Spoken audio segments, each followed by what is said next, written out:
Hey everyone, this is Lindsay, and today I am here with my husband, Jesse, and of course the lovely Lenya Heitzig.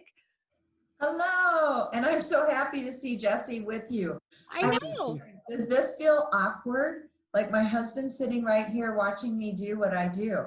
Or is it not awkward? No, because I guess because we've done a few of them. yeah, we record together a lot for my other podcast, and so it's fun. But we've had The first one was awkward. Yeah, we've had to really navigate through how to do, because I'm a perfectionist, and so because when I'm on, I'll be like, oh wait, I didn't like that, and then we'll pause, and he's like, no, it needs to be conversational.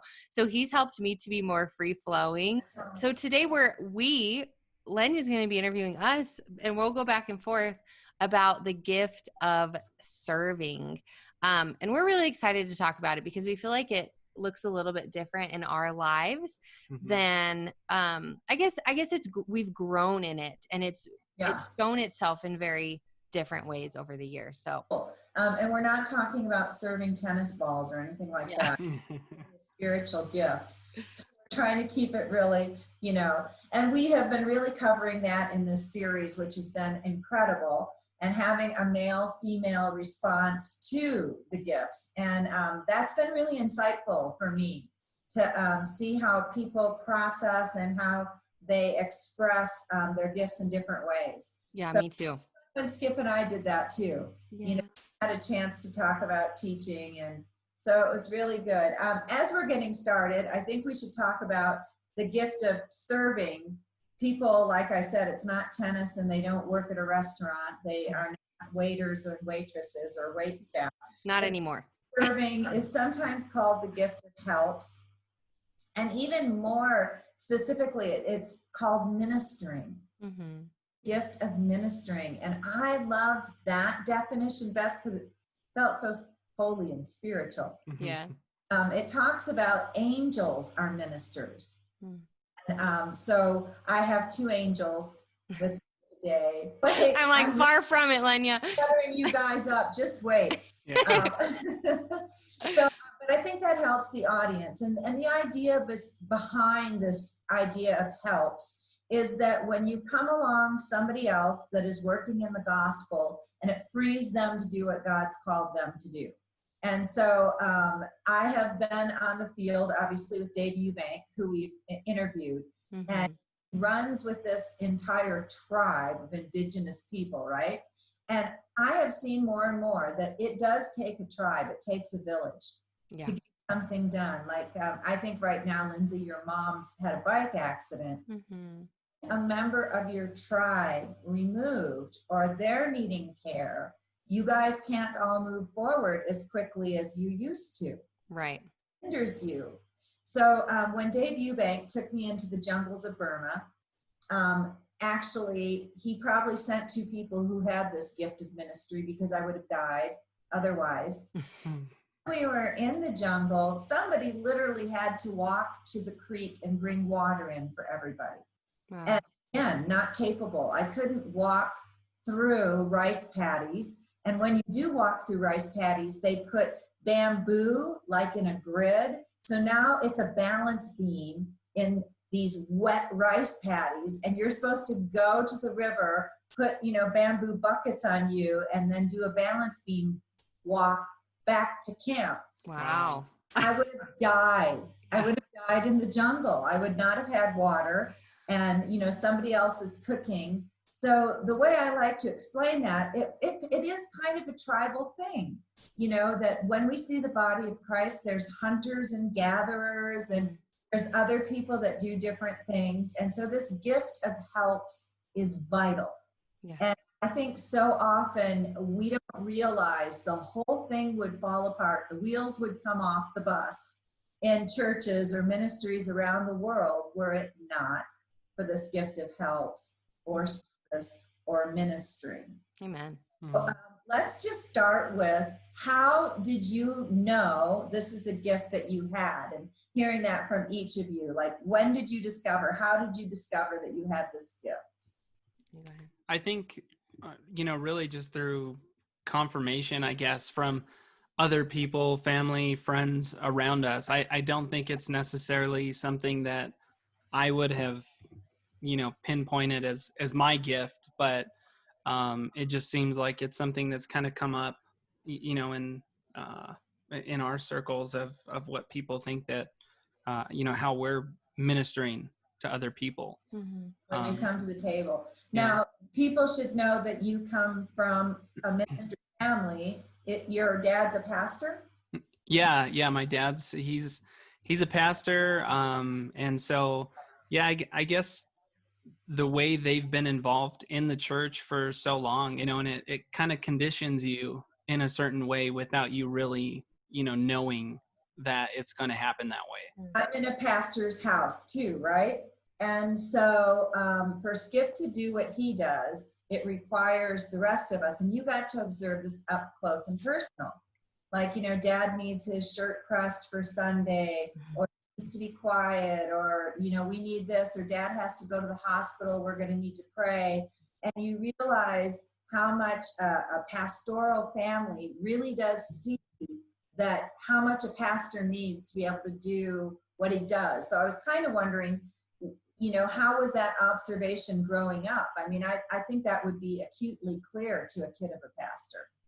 Yeah, I think for me, it's a very interesting dynamic for sure, because you see two people, and my parents, like, they serve so well together. I mean, they are in the trenches constantly, side by side. Always together. Yeah. Always. And so seeing that growing up was something that you would just mentally take notes of seeing how, they're doing this. And it didn't matter if, people were, would say, criticizing them, if things were going well, if things were going bad, it didn't matter. They were always, we have to do what God has called us to do. Mm-hmm.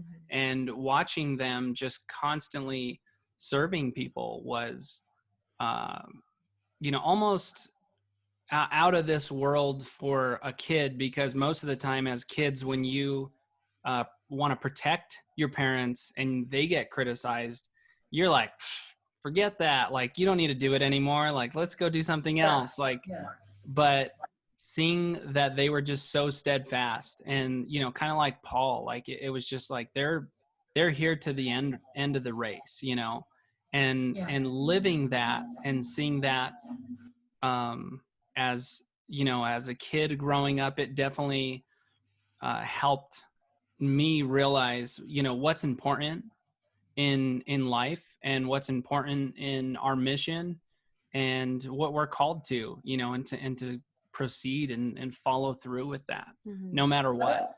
What a privilege. And you look pretty normal for a PK.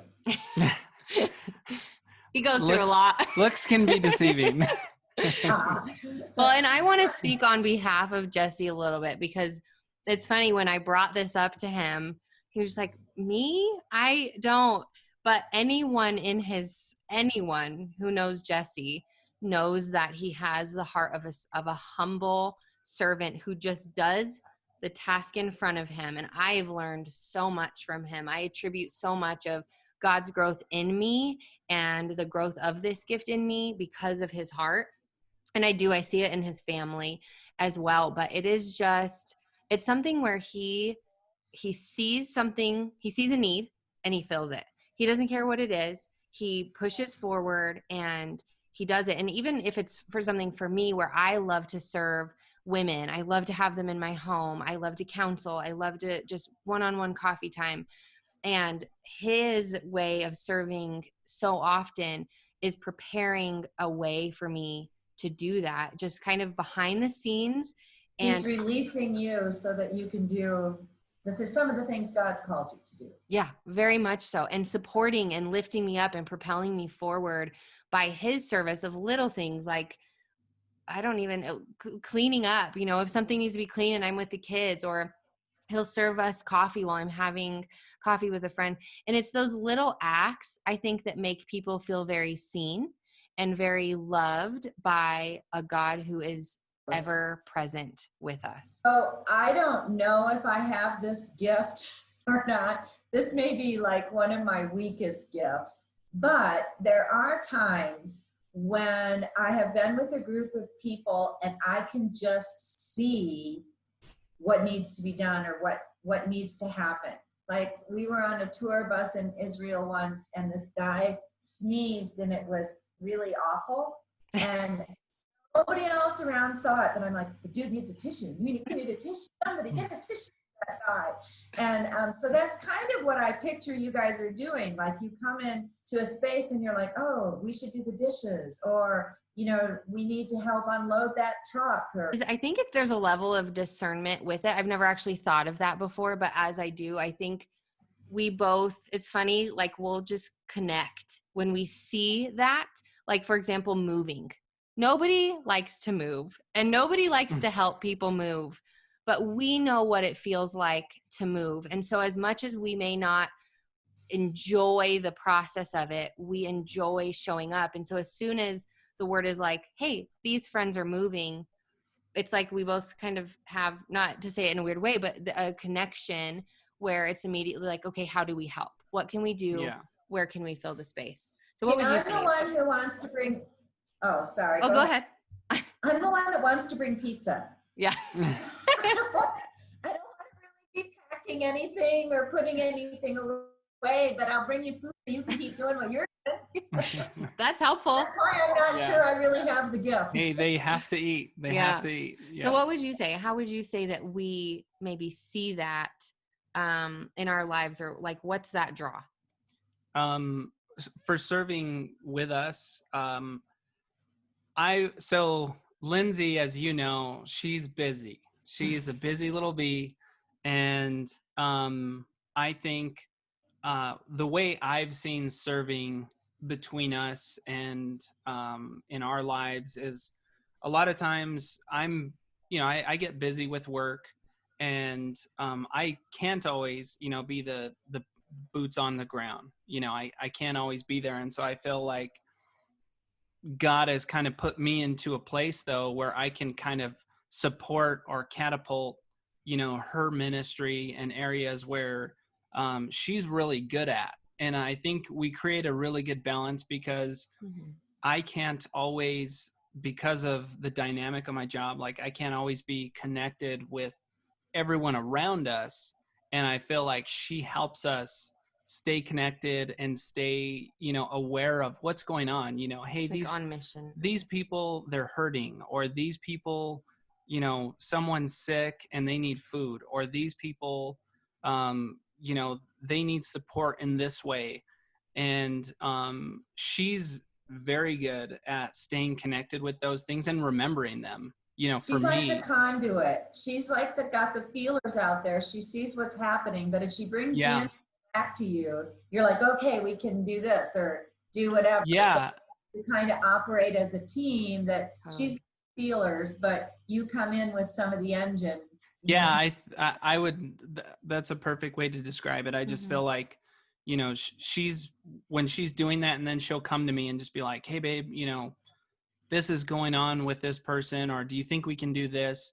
And at that point, I'm able to kind of strategize and plan in the background and say, okay, here's probably the most effective way that we can help or serve these people. He's the logical one and I'm the impulsive one. I am like, I see a need, let's fill it, let's go for it. And he's like, okay, so how, kind of like you said, strategy, how do we fill it in the most beneficial way? Because maybe throwing this at someone or having a huge party, maybe that's not the best way. And so he sees the heart of it, I think, and the intention that the Holy Spirit places, and then he's able to work through. But it really is, I think, team. And I honestly feel and that's, I always encourage spouses in their giftings, because I think just like we saw, I mean, with everyone, but Michelle and Clay come to mind specifically, how they really balance one another out in the gift of giving. And I think that's something that has connected us tremendously in our marriage, that even in moments of ups and downs between us, that we can either be a slave to sin or a slave to obedience. And when the Holy Spirit continues to call us to live in obedience and to serve with this gift, it helps us to put ourselves aside and our struggles aside or whatever we're facing, and to serve other people. And I always strongly believe that the less time we spend looking at ourselves and our needs and our wants in the mirror, the more time we see God's calling and God's purpose for our lives. So I think it's just really helped to connect us and to keep us on mission. Well, I think sometimes what Jesse's saying is we aren't going to work harder, we'll work smarter. Yeah, totally. A lot of things, but there can be a strategy behind what we're doing. Yeah. And that way we're being more efficient. So it's not like the gift of helps just wants time to make the donuts, you know, assembly line. They may want to come alongside and help, but they may help very efficiently, you know. Mm-hmm. And honestly, there are some people that are kind of scattered. And if you come in, you go, okay, I'll set the table. She'll do the dishes. Well, There's a little bit of administration. Yeah. But maybe it's also just, you know, seeing the needs and making sure they're fulfilled is one of the ways I look at hospitality. Yeah. So, or not hospitality, I'm sorry, helps. So service, ministry. Do you ever feel like you wish you had a different gift? Like, oh man, I got the gift of helps. I've got the gift of serving. And so, you know, I think that's one of the ones that you'd be like, oh, I don't know. Can't somebody else serve? Just this isn't my gift. Can you tell? Oh, that's a good, I mean, don't you want to give that gift back? And just kidding. It's a good question. You go ahead and then I'll answer. Go ahead. I will say there's moments like Thanksgiving when you see that pile of dishes and you're like, ooh, that's kind of the last thing I want to do. But for me, I can't rest until, and I'll say Jesse's way better at dishes than I am. I'm just slower. So it takes me a longer time to do them, but I feel kind of like we've talked about in multiple episodes, but that compulsion in thinking of the other person who maybe cooked the dinner and everyone else is around sitting. And I'm like, they have to do that at the end of the night. I can't let them do that at the end of the night. And so sometimes I wish I could rest a little bit more and feel more maybe at peace with it. But I also am thankful because I know the impact that it has. And one of my love languages is acts of service. And so I know how it feels to be loved in that way, and which is why I love my husband so much, because that's one of his gifts. And so it's really been helpful when I see him, like I've said, just humbly serving. Like from day one, his family has made jokes about like how many diapers he's willing to help change versus his brothers and brothers-in-law, and just how hands-on he is in other people's lives, with his mom, with my mom, with our family, with me. And so when I see that in him, and when I feel the love of that gift, I want to pour it out. But there are moments for sure where you're like, man, I wish I could just sit peacefully and not even think about it. What would you say?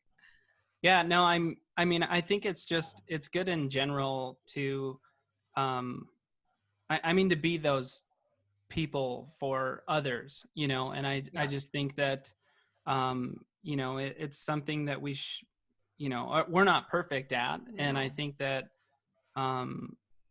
as we've learned and as other people learned, you know, like she said, when you're moving or when you're doing something, when there's someone that comes alongside you, there's something about, you know, a type of, you know, comfort or, you know, feeling that you get when someone's trying to help you. And I think, you know, whether it's serving people physically by cleaning or taking care of things, or whether it's through ministry and, you know, planning what are those, like a lunch thing for Brunch? people that are, people that are hurting, like people that are sick. Meal trains. Meal train. Yeah. You know, setting things up like that. Like, I think there's still so many ways to serve people and take care of them and minister to them, you know, even outside of just, I think, like the physical labor aspect. Yeah. Well, and this is one of those other interesting gifts that we're all called to do it, but some of us are like the elite team. We're all called to be servants, right? Jesus was a servant leader, and he said the greatest in his kingdom is, you know, those who serve others. And so it doesn't mean any of the rest of us get off, not serving. It's just, it comes much more naturally, supernaturally for some of you. I was reading in one of Skip's books, I love quoting Leslie Flynn, and he said, the gift of helps is the spirit-given ability to serve the church in any supporting role, usually temporal, though sometimes spiritual. The gift enables one to serve joyfully and diligently, wherever, whenever required, and those served have more time and energy for the ministry of prayer, preaching, and resulting in a blessing for everyone. So, it could be those people that when there used to be, the pastors would have a residence and mow the lawn for the pastor, or come type the notes, or, so many things that it's, again, setting someone else free to do what they do. Yeah. It's funny. I think of your dad. So his dad has a Mormon neighbor. Okay. And so Mormons believe they work their way to heaven. Yes. But he sets an example, and it's humbling to me that although I wish he would live in the freedom that Christ brings, that you don't have to work your way to heaven, that it is a free gift of salvation, that he does things where it's blows you away. Like every day he'll take his dad's trash can in just to do it. He rakes all of his leaves in the front yard. He doesn't tell him he's doing it. He doesn't come to the front door. You just see him outside raking all of their leaves. If they're out of town, he gets their mail. And I mean, they talk and they're acquaintances, but this is just a heart to serve. And for me, I'm like, I desire that. Like, I want that to be so natural to me, that something like that my desire to sit and watch Netflix or something after a really long day won't supersede that desire to serve. And sometimes it does. There's rest. And I think it's important to remember the story of Mary and Martha with Jesus, because Jesus came not to be served, but to serve. But you also see that there's a place where, like Mary did, just sitting at his feet and resting, that there is a point where, while it can be go, go, go, that there's a point not only where we need to just consistently be in the word and seeking the Lord on what he wants us to do next, but also just to be with the people. Because I know with us, both of us, we kind of can get caught up in just when we're hosting the act of cleaning and making sure everyone's comfortable. Right, that no one's hanging out with the guests. You're just totally. Yeah. And we talk about that. We're like, okay, we need to just let it be what it is and be present with the people like Mary was with Jesus. Yes. But that Mary can and be Martha, that's so good. Yeah. Martha was so consumed, but Mary was having the better part. Yeah. I really like that. The servant part is just so rich in that, Skip, this last year, we're used to not taking a lot of service. I mean, at the church, yes, but we had so many people come alongside of us. It was really quite humbling. And so one guy would come over every day and clean up the dog in the yard. And I was so overwhelmed because Skip's back was out, so he couldn't bend. And I was like, oh my gosh, I have to do the trash. I have to lift the things up. I have to carry the things. He can't bend down. And I was kind of a little bit overwhelmed of all that I was missing when he couldn't do it. And this guy would just come by and do that, or pull the trash out. And it was such a blessing. It's not like, hey, can you come do my trash or whatever? I was trying to keep up with all the things. Yeah. Actually, people would start stepping up. And in all the years being a pastor's wife, very rarely have I had someone bring me a casserole. You guys brought the most delicious food. But then to have food arriving at our house, it was so humbling. And just to be a recipient of that service and all the different ways that people stepped up. Somebody dropped off firewood for us and stacked it in the yard. And that's really sweet. I love that idea. I know. And it was just all those things that I didn't even know I needed. And people with this gift, the helps or the service or ministry, are intuitive. Well, and I love you bring up the overwhelm. And so I want you to speak to that, because you say I'm busy, but we're both very busy. And so you struggle sometimes. We both can in different ways, but with the overwhelm, but I feel like you handle it well. And so I just want you to speak maybe to people who have this gift, like Lenya's saying, sometimes it can just be a lot of responsibility. So how do you navigate through that?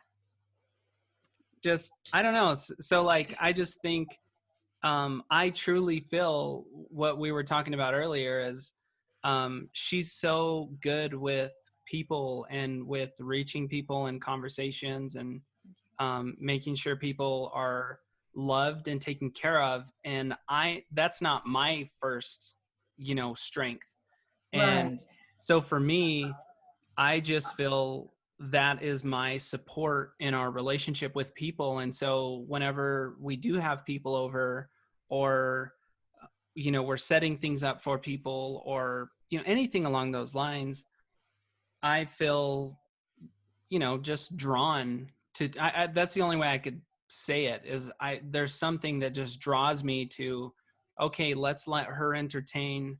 Let's let her take care of these things and get stimulate good conversation, or, fruitful conversation with, people's Right. relationships with the Lord and stuff like that. Like, I just feel drawn to taking care of all the other miscellaneous items while she is able to do that. And It does really sound like it's very organic in your marriage. Mm-hmm.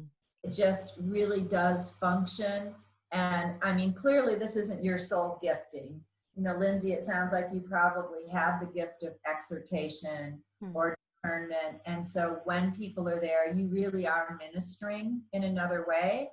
And if he can be behind the scenes so that you can do that, he just naturally takes that role. Do you know what I mean? Yeah. Oh, definitely. Dishes too, and he's better at the dishes Yeah. than I am. Yeah. I'm a cook. I like to cook. He's better at dishes.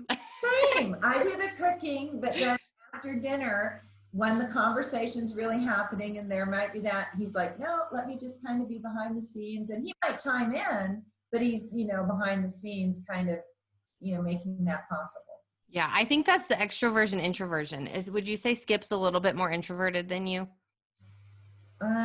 He was the baby. I think he'd be a lot of attention. That is a really good question. I think we bat that role back and forth in different settings, the way we are introverted or extroverted. So I understand that. Yeah. Yeah. Well, and I think it is something where for people maybe who may not have, or who may have this gift and may not feel maybe compelled to do it. I think I read a statistic actually a while back that if somebody even starts in the church and within 6 months of being at church, they don't get their hands wet or start to get involved, then they're less likely to do so at all.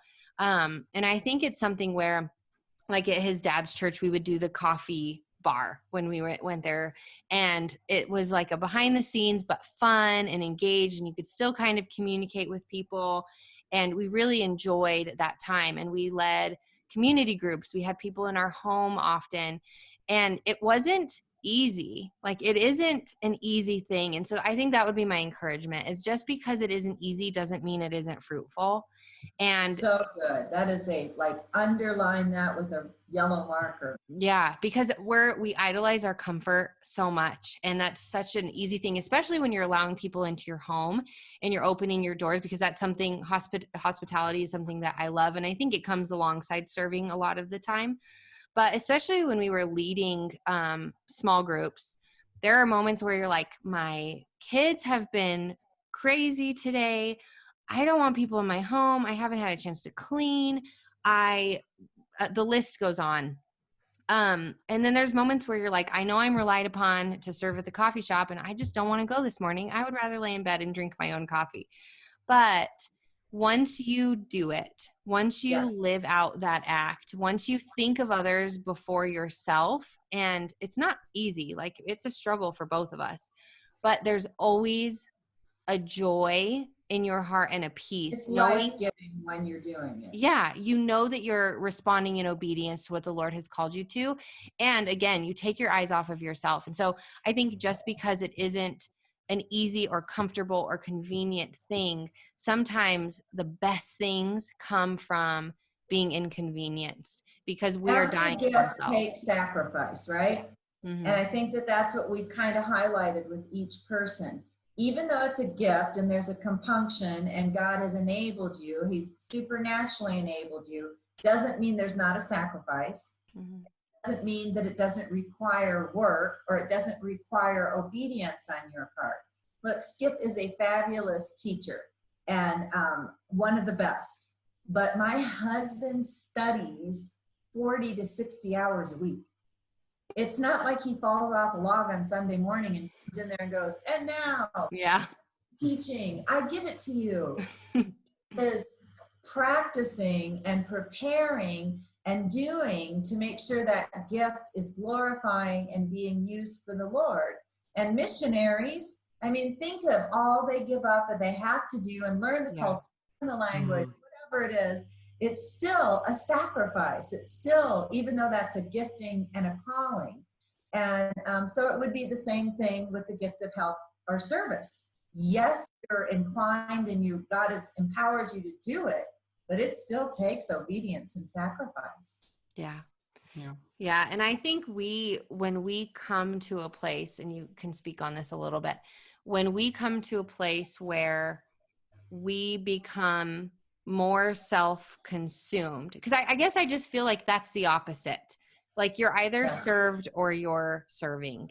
And you lose sight of the needs of other people. And I would just say, especially with your job, I think that is the number one way that, aside from in your home, that you serve people. And so can you talk a little bit about how the hearts of people impact the way that you serve them? I don't know. I mean, I think that's, it's just vital to, I mean, making sure that, they're taken care of, I guess. I just feel like, First of all, what is your job? Because the audience may not know. Oh, so I'm in real estate. And so, I thought so.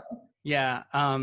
I think it's, there's sacrifice involved in obviously the time, phone calls, text messages, emails, the amount of communication I think that goes on in the background, but the reward, I think what we were kind of talking about is, the preparation, the 40 to 60 hours that goes on behind the scenes is what's hopefully creating, as best of a transaction as you can possibly do. And, yeah, I just think that you see it in your life in that way. And I think especially as men, you see it play out in their careers and in their jobs, that people respond so well to you and you do what you do so well because you care about them. It's quantity or quality over quantity. It's people and heart over money or success. And that Jesse will take a phone call at any time of day. And sometimes I'm like, just ignore them. Just ignore it. You don't need it. And he's like, no, they care so much about this or whatever. And so I know you won't boast on yourself ever, but I'm just knowing. Yeah. It's knowing, it's hard to explain everything in the background, but those little things just don't seem important to some people. But, when you take that 5-minute phone call or whatever it is, it is makes them feel seen. It's making my clients feel, they're important. And there was one time in our lives as a young married pastor couple, this guy called late. It had been a long day. I think we might have been eating dinner. Can I talk to Skip? And I was like, I'm going to field the call. And I was like, I'm really sorry. We're blah, blah, blah, blah. Can I have Skip call you back later? He goes, well, it's just that my sister just died in my arms. Oh. I was devastated. Mm-hmm. Like, I should never, ever field a call ever again. Mm-hmm. And so again, you never know. Yeah. You don't know. And so serving and helping and ministering, you are this available person and you're putting their needs almost above your own, really. Mm-hmm. And, Yeah. And that's a difficult one too, because it's like everything is something I think we've learned a lot is everything is an emergency to someone. So yes. there's always an emergency to be handled. And so I think there's also, in regards to like the drawbacks of the gift, I think there's a tendency to feel the need sometimes to run to everyone's aid and to be the fixer and the solver and the solution giver. Which is probably, I think, my downfall in it is exactly it is. It can cause problems in other areas too. I would imagine the downside is you could be an enabler. Yeah. Yeah. Yeah. I think so. Right? Yeah. Yeah. I It's think, like- go ahead. Yeah, no, I think that's true. I think that you can be an enabler of that. And I think also you can almost make the people that I'm with not feel important because I'm still upholding other people. That's good. And I think for me, I've just, because of, going back to watching my parents, Yes. as kids growing up and seeing your parents constantly serve everyone else.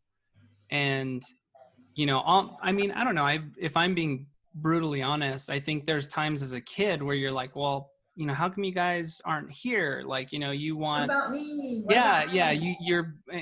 you almost feel like that, where you get kind of bummed out and you're like, man, like, I want you guys to focus on me, but that's me being selfish and wanting that attention. And I think the end goal is seeing, oh man, they do want to be with us, but they also know that these things are extremely important and need to be taken care of.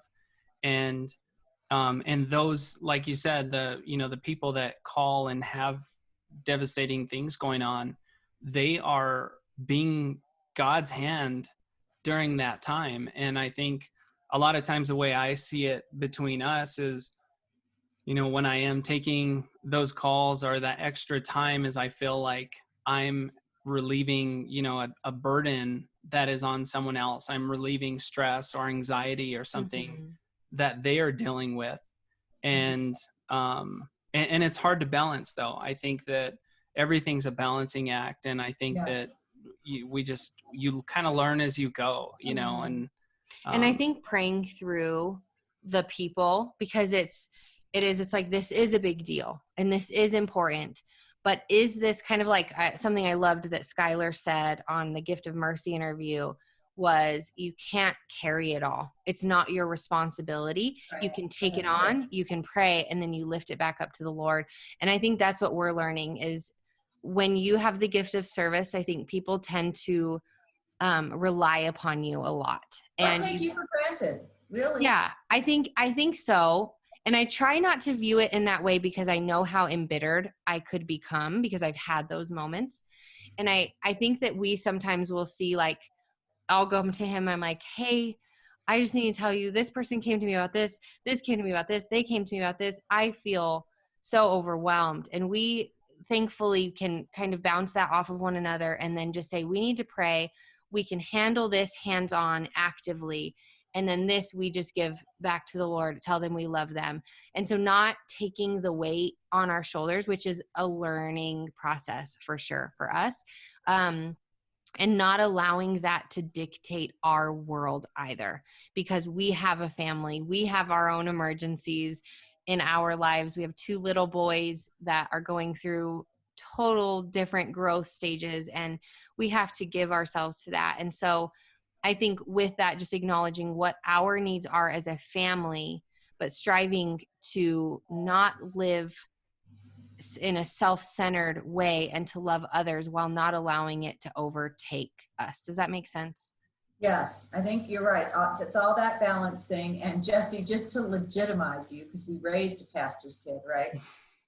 Nathan used to hate.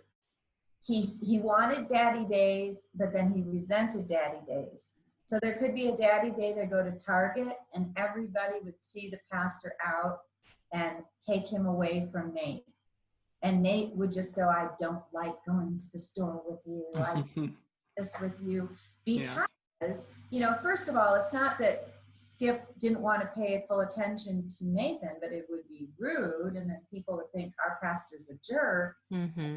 all of those, things of finding the balance, and what a beautiful man you've grown to be as a result of experiencing that in your home and seeing your parents sacrifice and serve, and then coming to the greater knowledge that that's what God had called you to as well, is just such a, neat testimony. And the same for Nathan, he now realizes, because he's in, ministry, that it requires quite a bit of you.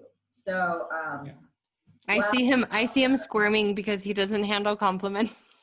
Well, and he's like, oh, thank you. Well, the other thing I wanted to say, I said, do you ever feel like people take you for granted? Paul had a lot of helpers in his life, the Apostle Paul. And it's just super cool, as I was reading about this, is at the end of Paul's letters, he always mentions the helpers. So if you look at the end of his letters, he's going, and so-and-so, and so-and-so, and if it wouldn't have been for them, this would have happened, and John Mark did this, and Barnabas brought me my papers, and, it's just really neat that even though while he may have been living and being the mighty Apostle Paul, and a lot of people were holding him up, he, in the end, would recognize, couldn't have done it without that. And that's the body of Christ, to recognize, again, the wheels would fall off without it. And I read that it said the book of Romans has 26 names at the end of it. Wow. That's really awesome. I love that. And you know what? 10 of them were women. And so often as women, we think we're just doing the dishes, we're just doing the laundry, just sweeping the floor. And yet Paul took the time to say, if it weren't for the contributions you made, I wouldn't have, so he said, I commend unto Phoebe, our sister, which is a servant of the church, that she had been a servant of many, and to myself also. So anytime you feel like maybe I'm just a housewife, I'm just making meals, I'm just doing this, I'm just doing that, Paul the Apostle recognized incredibly important those gifts of service, helps, ministry were. And it would appear that there's not a few that were women that have this gift. And so, I love that. I love it. Yeah, I think that that's something that's really important to consider too, is when you have the gift of service, that those mundane, small, it doesn't have to be a large act. I mean, most of the time with the gifts of service, like we talked about at the beginning, is the behind the scenes world. And so I think it can be easy to get caught up in wanting affirmation, wanting praise for those acts.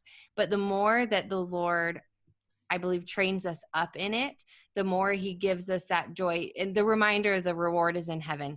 It's not on this earth. And so those mundane things, like you mentioned, when you're staying at home, sometimes I can struggle when I'm just doing laundry and I've cooked 6 meals that day because my kids won't eat, or whatever it might be, that I feel unproductive, or when Satan gets in my head, I feel useless or worthless, or like I could be doing more productive things. And same as when Jesse's home with the kids, I think that specifically can really cause your mind to feel like restless. But I think it's like those behind the scenes moments when nobody is looking, when nobody is giving you praise, that the Lord really does his work in your heart to make you the man or the woman that he wants you to be. And so that's my encouragement, that if you are serving and doing 10 loads of laundry a day, or you're doing dishes at the church or for the coffee shop, whatever it is, that those little things you are providing, just like with Paul, an opportunity for someone to do amazing, incredible things for the Lord. And therefore you are a massive part of that. And just to not diminish that act, I think that would be one of the most important things that I've learned. It's good. And to keep that perspective, I remember Skip using an illustration that he walked up to some bricklayers and went to one and said, "What are you doing?" And he said, "Obviously, I'm laying bricks, I'm building a wall." And went up to the next one and he said, "I'm building a glorious cathedral." What you think you're doing by that. It's that perspective. The gift of helps, the gift of service is building up the kingdom of God. Amen. So if you keep that main thing, that's what you're doing. Yeah. You're building up God's kingdom. And it's not just a little brick in the wall. It's an important element. I love that. So anyway, it's very cool that you guys could be at the end of one of Paul's epistles. I wish. And who wouldn't want to be in one of Paul's epistles? Yeah. And it's really fun, Lindsey. I know we were on opposite sides of what we're used to. You usually drive the car and I'm a passenger. You did a great job. It was fun. It was different. And Jesse, you're a blessing. How fun to be able to talk and to share with you guys and see the fruit of your marriage and all that you guys do for the kingdom. Well, thank you. It was awesome being able to. I've done the living easy, but I haven't been able to see you guys in this sphere. So it's been pretty awesome. Yeah. Well, and he is such a huge part. It's just cool because for anyone who listens, it's just to have, I know you have the same relationship, Lenya, with Skip, but to have a husband, so for the husbands, to have a husband who supports and lifts you up in your ministry and your endeavors, like he is my number one cheerleader in everything that I do. He listens, he encourages, he challenges, he admonishes, and those things are just really huge. And so I wouldn't have the opportunity to do anything that I do without his support and his service. And so so it's fun having you on this one. Yeah, thanks, Lenya. So as we close out, if you guys wouldn't mind, if you enjoyed this episode, take a screenshot, tag allthethings.podcast, follow along with us on Instagram. We do some behind the scenes stuff. We share videos and clips from the episodes. And if you haven't had a chance yet, take a second to rate and review us on iTunes. It helps us to continue going and to get great interviewees that you all can hear from. So thank you all so much for listening to the episode of The Gift of Serving, and we'll talk to you next time. Bye. Yeah.